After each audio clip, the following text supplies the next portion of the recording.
पाकिस्तान भी उसी सिलसिले पे खड़ा है क्योंकि उसका एक बहुत सा तवानाई का हिस्सा स्ट्रेट ऑफ हुर्मुज के जरिए आता है। पर जब वहां पे ये चोकर होल्ड और ये जो वहां पे ब्लॉकेज वहां पे आई है तो हमें मुतबादिल जराए जो हासिल करने के अंदर भी प्राइम मिनिस्टर साहब ने जो सऊदी गवर्नमेंट के साथ प्रोएक्टिवली एंगेज किया है, मोफा ने जो प्रोएक्टिवली हमारी मदद की है, तो आज हमारे 2 PNSC के जहाज, एक यंबू पोर्ट की तरफ, दूसरा फुजेरा पोर्ट की तरफ आज भी रस्ते के अंदर है, जो ये हुर्मुज से बाहर से क्रूड लेके पाकिस्तान की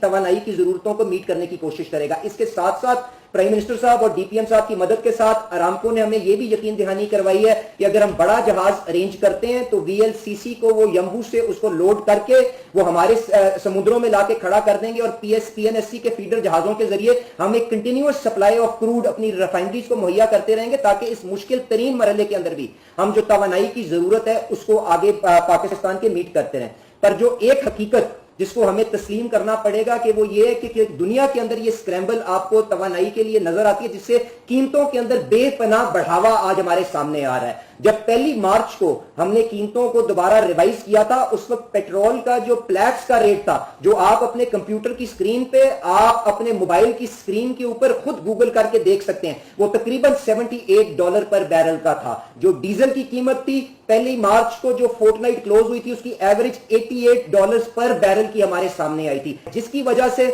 हमने मजबूरन कीमतों को आगे जो इंक्रीज करने का मुश्किल फैसला किया, ताकि आपके पास के तवानाई की फराहमी के अंदर किसी जगह कोई ब्रेक ना आए। और इस चीज को भी मद्देनजर रखते हुए, जिस तरह डीपीएम साहब ने कहा कि डीजल जिस तरह से आगे हमारा बिजाई का रबी क्रॉप का सीजन चलेगा, उसकी खपत बेपनाह बढ़ती हुई आगे नजर आएगी। इस चीज को देखते हुए कि हमारी पब्लिक ट्रांसपोर्ट जो गरीब तरीन पाकिस्तान का शहरी इस्तेमाल करता है, वो आज भी डीजल के ऊपर चलती है, तो हमने जो थोड़ा सा लेवी के अंदर रद्दोबदल करके जो फैसला किया है वो ये है कि हम 55 रुपए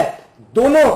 ईंधनों के अंदर, पेट्रोल के अंदर भी डीजल के अंदर भी कीमत को बढ़ाने जा रहे हैं। और इस वादे के साथ वजीर आजम साहब के साथ कि जिस तरह से अल्लाह ताला और जो कोशिशें डार साहब यहां पे खारजा महाज के ऊपर इस आग को बुझाने के अंदर किरदार अदा करने की कोशिश करें, अल्लाह ताला इस क्राइसिस के ऊपर इस आग को जल्दी बुझाने की तौफीक अता फरमाए। और जिस तरह ये मामला सेटल होगा तो हम इसी फुर्ती के साथ, इसी तेजी के साथ वो प्राइसेस को दोबारा डाउनवर्ड रिवाइज करके लोगों की आमदनियां, परचेजिंग पावर किस तरह से बहाल करनी है, उसके ऊपर जल्द अज जल्द इंशाअल्लाह ताला इकदाम उठाएंगे। और क्योंकि हमें फरहमी इस वक्त सबसे बुनियादी चीज है जिसको हम परसू कर रहे हैं, तो हम ये कीमतों की रद्दोबदल की जो फ्रीक्वेंसी भी है, क्योंकि उसमें बहुत ज्यादा तब्दीली डेली बेसिस के ऊपर आ रही है, उसको भी हम वीकली बिना के ऊपर रिव्यू करेंगे और इस निजाम को आगे चलाते हुए लोगों के लिए ईंधन की फरहमी को यकीनी बनाने की भरपूर कोशिश करेंगे। बहुत बहुत शुक्रिया जी।